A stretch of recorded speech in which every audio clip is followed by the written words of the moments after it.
So, palm oil is the most widely produced oil crop currently. It's used in a wide range of industries, including food for biofuels and in soaps and shampoo. However, those sectors growing fast, and unfortunately palm oil grows in exactly the same environment as tropical rainforest. So, the use and the development of palm oil, the growth in the sector, is leading to wide-scale deforestation. What we are hoping to do is if we can come up an alternative we can slow the growth of the sector and therefore stop the wide-scale deforestation in South Asia.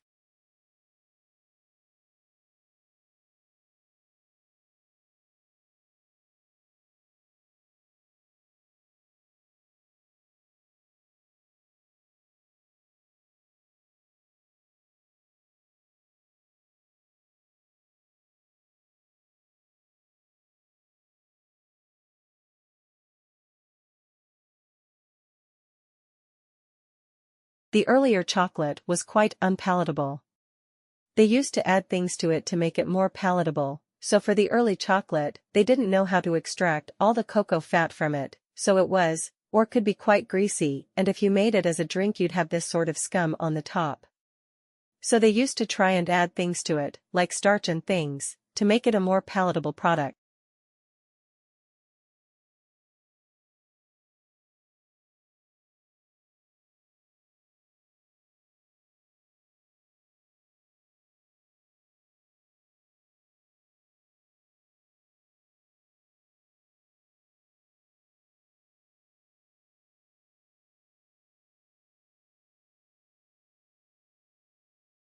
So there were a lot of scandals around the kind of things they were adding to chocolate in the 19th century.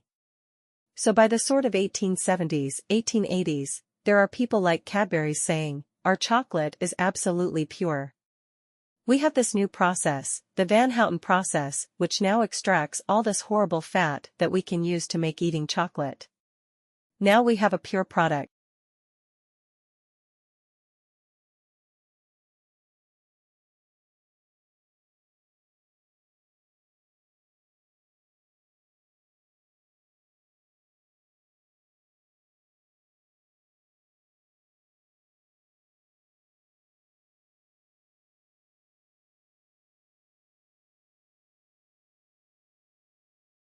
Every year, about 10 million tons of paper winds up in American landfills and incinerators, which is not only wasteful but adds CO2 to the atmosphere. Recycling helps, but even that material has to be repulsed and paper-sized before you can use it to print out that recipe you'll never make.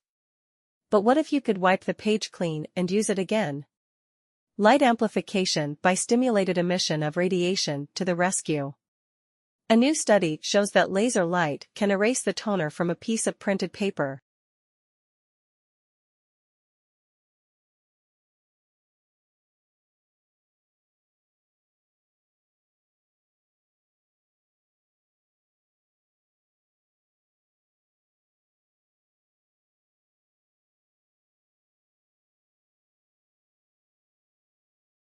For all his fame and celebration, William Shakespeare remains a mysterious figure with regards to personal history. There are just two primary sources for information on the bard, his works, and various legal and church documents that have survived from Elizabethan times. Naturally, there are many gaps in this body of information, which tells us little about Shakespeare the man.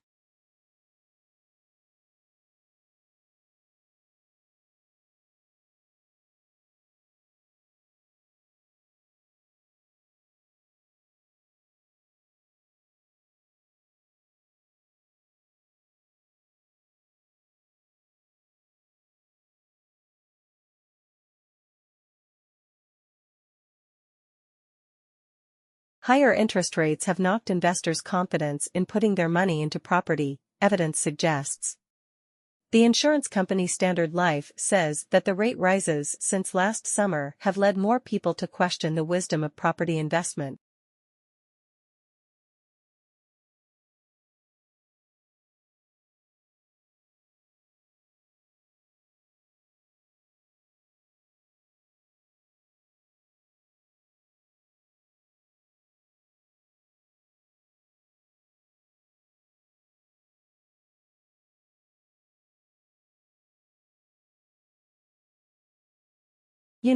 Without getting into the details of exactly how that happened or how she got it out, let's just say it was a bad situation.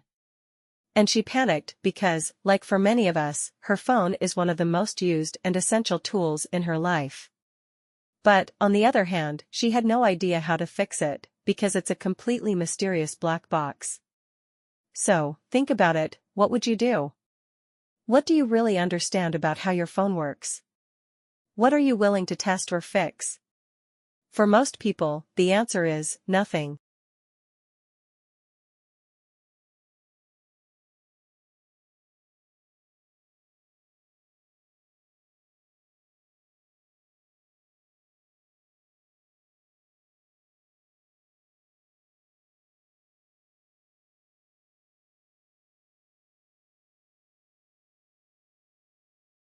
There are some 250 million cars in America, 250 million cars in the country with just over 300 million people. And most of those vehicles, of course, are gas-powered. This poses a huge challenge given the limited supplies of oil and the growing urgency of the global warming crisis. But there is good news, according to our guests today.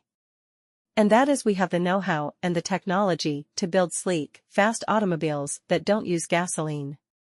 These vehicles of tomorrow are powered by hydrogen, electricity, biofuels, and digital technology. And they already exist.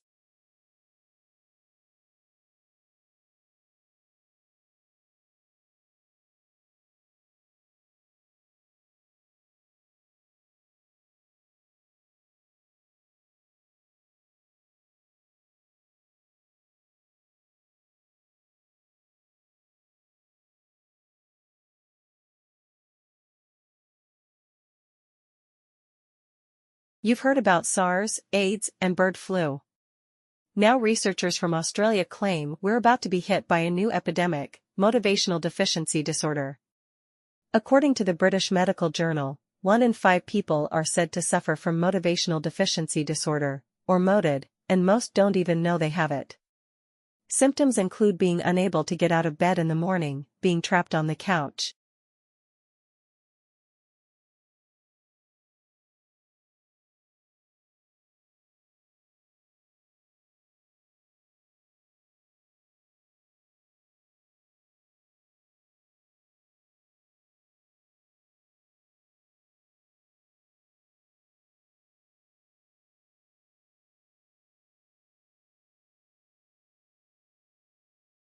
Obviously, this is all relevant to your final assignment. So we're going to talk about it. So until today, we've gone through face-to-face interviews as the main sort of part of interviewing the window. Today we're going to have a look at going to use an email and why they work, why they don't necessarily work, and what are the challenges and some of the things that we need to be understanding, when we are completing such interpreters. So let's start with the foreign one. Obviously, there are a few benefits to them, and they are listed there up on that slide. It's obviously less stressful for those of you who might be a little bit anxious about interviewing.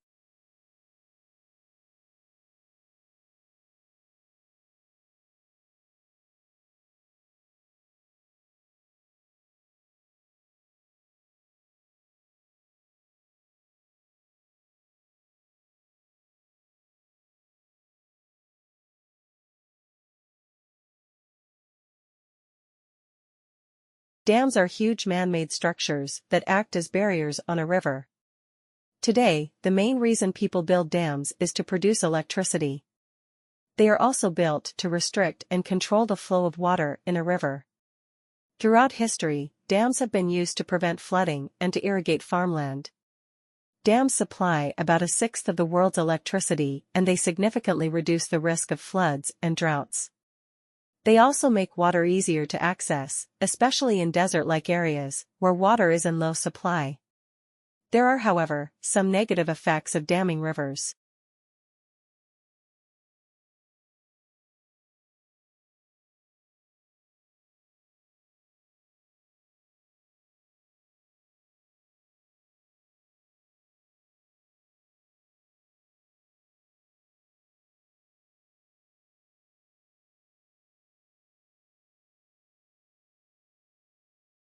Many people's homes are knocked down to make space for the dam, and flooding can occur in the reservoir, which is the area behind the dam where water collects. This can cause valuable farmland to become submerged under the lakes. Another way in which the industry exerts pressure on doctors is by offering us a variety of professional services. In one of these services, widely advertised to GPs, a company representative shows the practice manager how to use a company disk to trawl through the practice database identifying patients with problems which might be treatable with the company's products.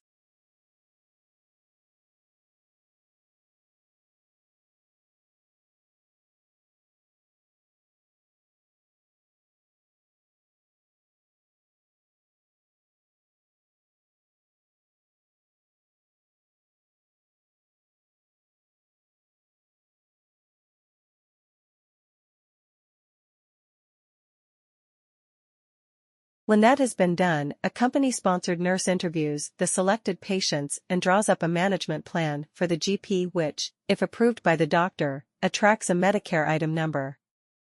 One of these companies proudly announces that over 65,000 patients were assessed in this way in 2005.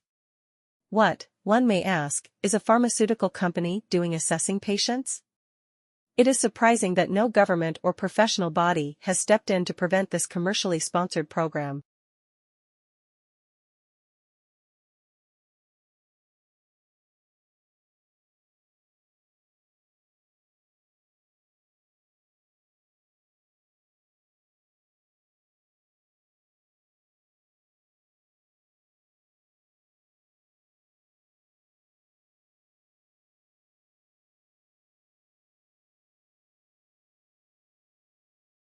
It is about 100 years since that great Canadian-born physician Sir William Osler, Regius Professor of Medicine in Oxford, complained about the increasing influence of the pharmaceutical industry on the medical profession. He would be turning in his grave at the way the industry now dominates doctors' prescribing habits. It does this not only by direct and indirect pressure on the doctors themselves, but also by encouraging the public to ask for scripts.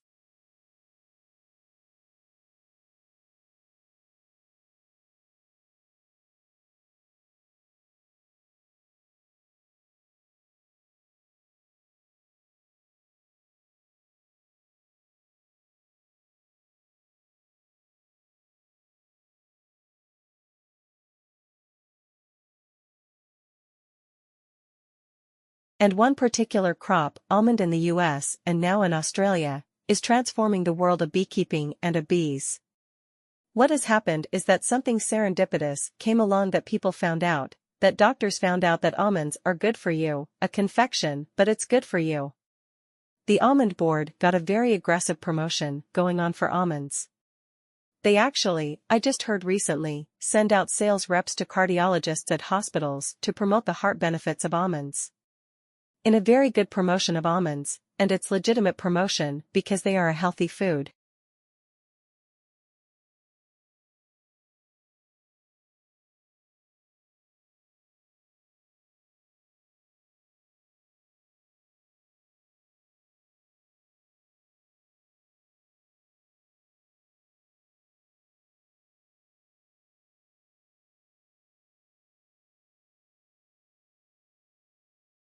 Millions of roses get handed out on Valentine's Day. But growing roses has an environmental impact worse than many other crops. Start with climate change. Most roses in the US and Europe are imported from warmer climes. All that flying and trucking adds thousands of metric tons of carbon dioxide to the atmosphere. Then there's all the water needed to, well, water the flowers. And the runoff fouled by copious quantities of pesticides needed to make the roses look perfect. There's also the wildlife and workers poisoned by all that fumigation.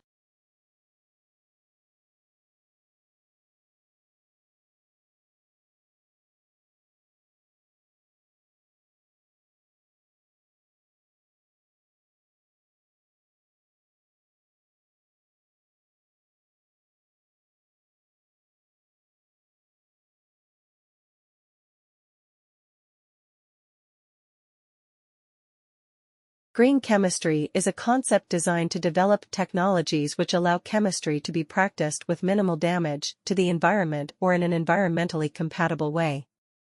And it's meant to cover both chemical processes and chemical products. The center, if you would, set up about 7 or 8 years ago, and the idea was to provide a hub of activities that covered fundamental research work, industrial collaboration, but also educational developments. So we work with schools and on public projects as well, and also networking. So we network out to well over 1,000 people around the globe.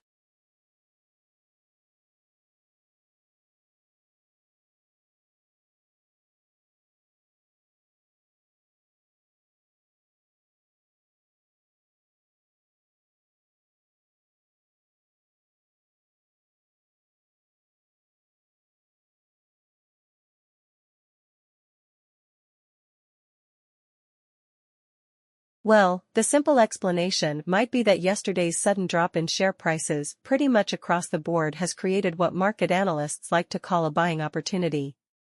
It tends to bring out investors to pick through the ruins, looking for bargains. Decision by investors that sellers got a little carried away with things, so the buyers have lifted all the major indexes today. The Dow, the Nasdaq, the S&P 500 were all up around 0.5% in early trading today, and that wasn't a big surprise.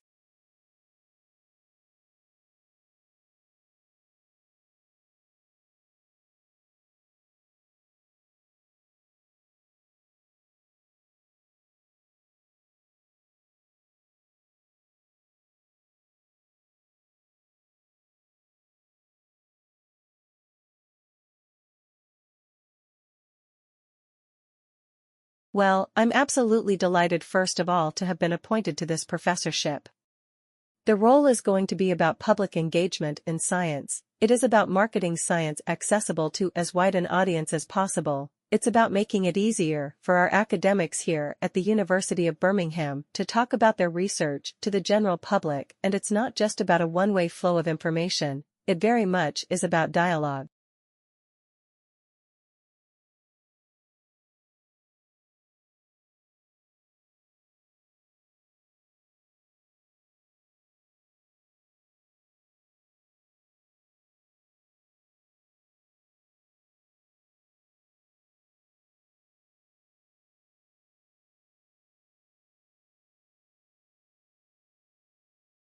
My current research at the moment is really quite broad.